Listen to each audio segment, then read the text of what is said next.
experience the goodness of the Lord, and definitely you would testify unto the glory of the Lord. Every morning we come your way with an exclusive and also very educational, informational morning show right here on HSTV. We bring to you all that matters in the trending issues that is surrounding our country and beyond. And today is no difference, as today is the 12th of April 2024. We are seated on your screens right here to do that which we love, and also to serve you with all the goodness, serve you with all the information that you need to know. This morning is no difference, as we are just poised, we're ready, and it's action time. My name is Savara Aiden, and I'm seated here with the lovely, the most generous, he's one of a kind. Yes, Shadrach Abe. Good morning. She's flattering me. Charlie, good morning. Good morning. I hope you're doing great. I'm doing well. Yes. So, you see, some people are proposing that all holidays should be channeled to Friday. Exactly. So that you have a long week. Just imagine you having a good time during the holiday, and you have to come to work on the Friday. Unfortunately. So people are proposing that definitely all the holidays should be shifted to Friday, so that at least we can have a very, very long weekend. Yeah. Do you agree with that? I do agree. Who doesn't love holidays on Friday? Who doesn't? Like, I mean, Friday you get to stay home, enjoy. Then the next day there's no work. You stay home, you do whatever you have to do. Then Sunday you go to church. Thank God. Then Monday work kicks in. So I mean, I wish that every holiday would be channeled to Friday, so that we can have our rest. But unfortunately, we just have to adhere to the basic ones we have here. And probably, if you want a holiday for yourself, maybe talk to your boss. But it's so unfortunate that when it comes to the media space, some of us, there's no holiday for us. Even yesterday, we were on air giving you the best content that you. Yes. It means that some of us, especially the media people like us, there's no holiday for us. Yesterday we were here almost the whole day. Of course. But our lives are not boring, no. Not at all. Our lives are not boring. We chill when we have to chill. Yeah. In the midst of this, it's because we love you, It's because we love you and we care about you, and we want you to just enjoy the holiday with us. That's why we come here every blessed morning to give you that impactful information that you need. Today, in fact, yesterday, the Eid al-Fitr, Baumia actually, for the first time, actually spoke about the LGBTQ. Oh, yes. And he is saying that per his religion, he does not. He went hard to say that he does not support any activities of the LGBTQ. Yeah. He's against that. As a president, when he's voted into power as a president, he still will not accept LGBTQ in Ghana. But you see, Muhammad also came out to say that per his religion, Muhammad is a Christian. He's Assemblies of God member. And so he's saying that per his religion, LGBTQ is not allowed. And personally, as a person, he does not support LGBTQ. And he went further to say that the LGBTQ bill should be assented by the president. And so a lot of people are raising the concern that yes, Baumia is talking about religion, and his religion is against LGBTQ, but he did not talk about the bill. Yeah, so a lot of people are raising the concerns that why didn't he talk about the bill? But of course, I feel that if the person is talking about he being against LGBTQ, then what else do you want to hear again?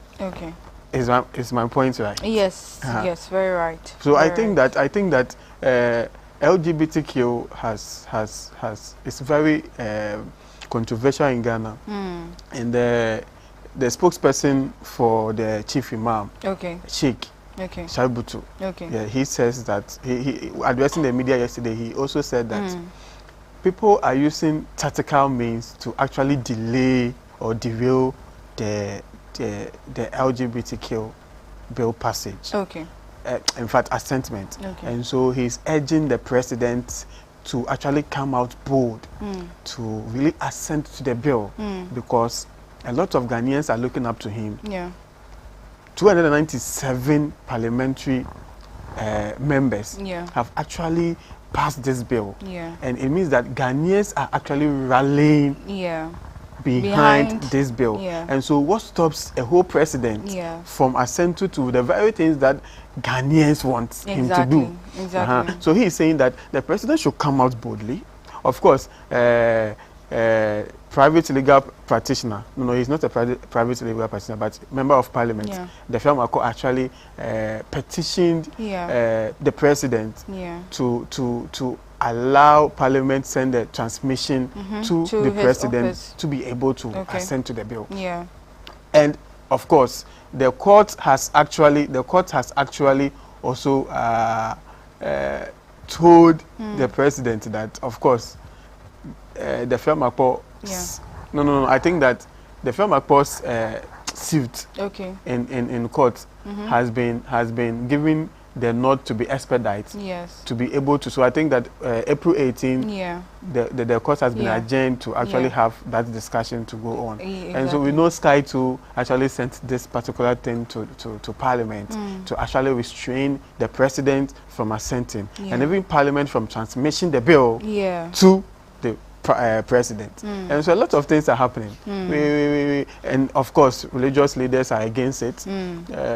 Almost all the religious leaders in Ghana are against it. And so my point is then, what is actually stopping?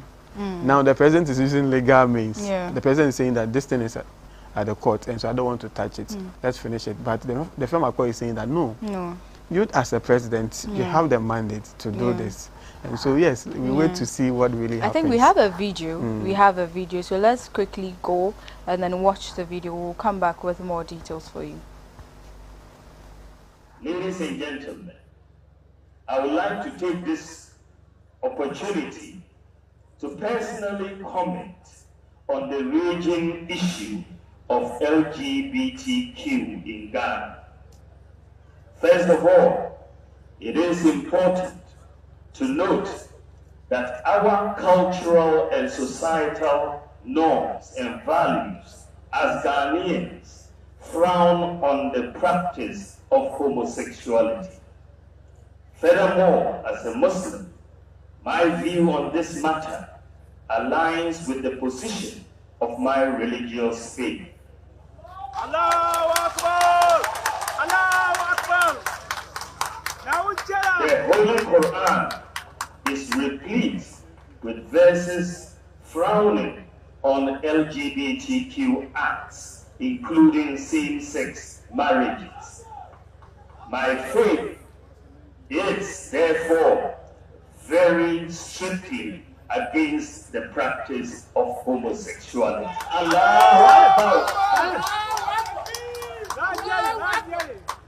No ifs or buts, no shades of grey.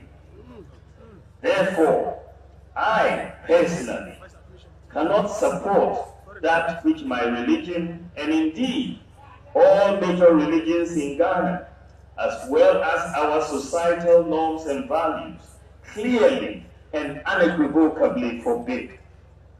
All the major religious traditions in Ghana, Christianity and Islam, are opposed to this practice. And I stand opposed to it now, and I will stand opposed to it as president. That was our Vice President, Dr. Mahamadou Bawumia, speaking about the bill. And also, as Shadrach stated earlier, he's saying that his religion frowns against the LGBTQ practice right here in Ghana. Not just Ghana, but the practice itself. So if he's elected as President of the Republic of Ghana, he's not going to allow that activity to go on. But still on that matter, we are hoping that as you know, Member of Parliament, the Fiamakpo, has sent this to court, and this very issue has been adjourned. We are hoping that it will be called on. You know, Roxin, that's Honorable Roxin, yes, he actually petitioned it so much to the extent that he felt like, okay, if the president wanted to, or if the president has nominated some few ministers, you know, for the reshuffling and all of that, and then the court has dismissed that proposal that was brought into the court, then why are they delaying this very LGBTQ that is going on? So I really hope that this issue will be settled, and that whether or not the president is going to assent to it, we need to know before. I always say that December 7th is fast approaching, so if there's anything to be done, it should be done as fast as possible, you know, so that we'll know that, okay, whether they are going to be retained, whether there's going to be a new leader whatsoever, this thing should be solved before 2025, or else we'll have a whole lot of politics surrounding a whole lot of issues that are yet to be solved. So this issue should be looked in, and then we see how we can go about it. But I think we have other stories too. Yeah. So we have more, but we have more for them at the Matters Arising segment. And so today we're going to talk about the state of public health in Ghana. And so we have James McKeown actually coming here, the General Secretary for Ghana Public Health Association. This year he's going to talk about what is the right of Ghanaians to even have proper health care, and what is the state of the health care in Ghana. When you move to the hospital, when you are sick, what is the process you go through before actually having a proper health care? Do we even have proper health care? Why do some of our leaders, some of the prominent people actually, or well-to-do people, actually move from Ghana and go elsewhere to seek for proper health care? What are we doing right? What are we doing wrong as a people? What can we do to better the public health state in our country? So definitely we're going to have some of these conversations. In fact, some people argue that even if you are sick and you need ambulance, you need to pay for it. Yes. And you know, when you move to your hospitals, the no bed syndrome, and so many things, dialysis, whether you should pay for it or not. Thankfully, now it has been also be part of the National Health Insurance Scheme, and so a lot of things are happening. Do we have to use the drone system to transfer medical equipment and even medicines? I know Ghana, we are doing this with Zipline, and a whole lot of conversations coming up here. And so I think that there is more on this morning show, and so don't go anywhere. We have packed information. And yesterday too, we told you that we're going to open the phone lines to actually for you to share your opinions as to whether you like Wache, TZ, Yaka Yaka, and the rest. We want you to give us your favorite Muslim food. I don't know whether Yaka Yaka is part of Muslim food. I don't think so. Which one is Yaka Yaka? Oh, you don't know Yaka Yaka? No. Which one is Yaka Yaka? I will show you. I'll buy some for you. Okay. I will buy some for you. I see Yaka Yaka before which one is Yaka Yaka? But you don't know Yaka Yaka? I don't know Yaka Yaka. Which one is Yaka Yaka? Maybe I've seen the food, but I don't know that's how it's called. Would you choose? Oh, dear, I say so soon. Really? Because the bit me choose is here. Is it like? I know unya swallow or something. Unya ho no person who so agent na money Yaka Yaka. O ticket e pebeka e be chi ni minimum. Wow. Yes. And so yes, we open the phone lines. You tell us your favorite Muslim food. Some people like TZ, some people like Burkina.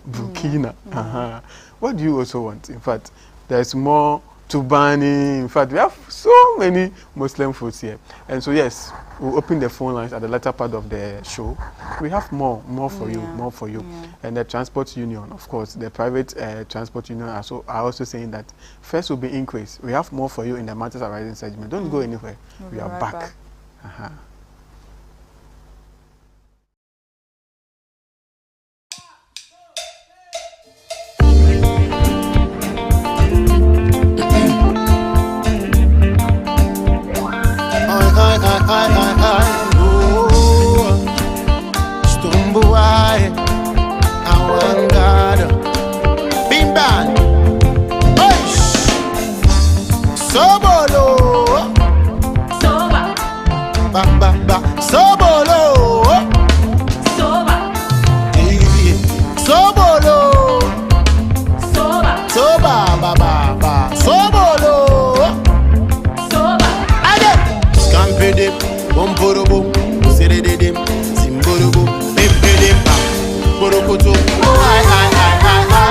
Me cut down, I'm in responsibility. See me now, so my soul be the.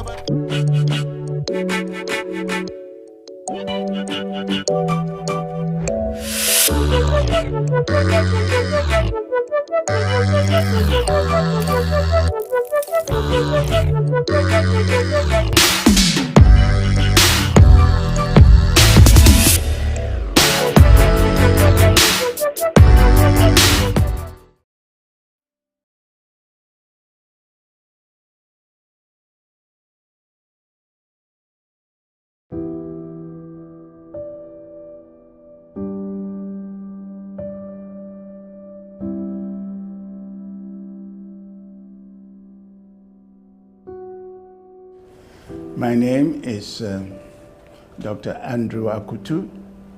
I'm the Managing Director of Lashibi Funeral Homes. Lashibi Funeral Homes was established to provide modern, state-of-the-art and comprehensive funeral services. If a family lost a loved one, everything became a do-it-yourself affair. But Lashibi Funeral Homes was established so that everything that has to do with the funeral, from the time a person dies until they are buried, can all be done and made available in one place. And at all times, to emphasize the importance of treating the body of the deceased with the utmost respect and dignity.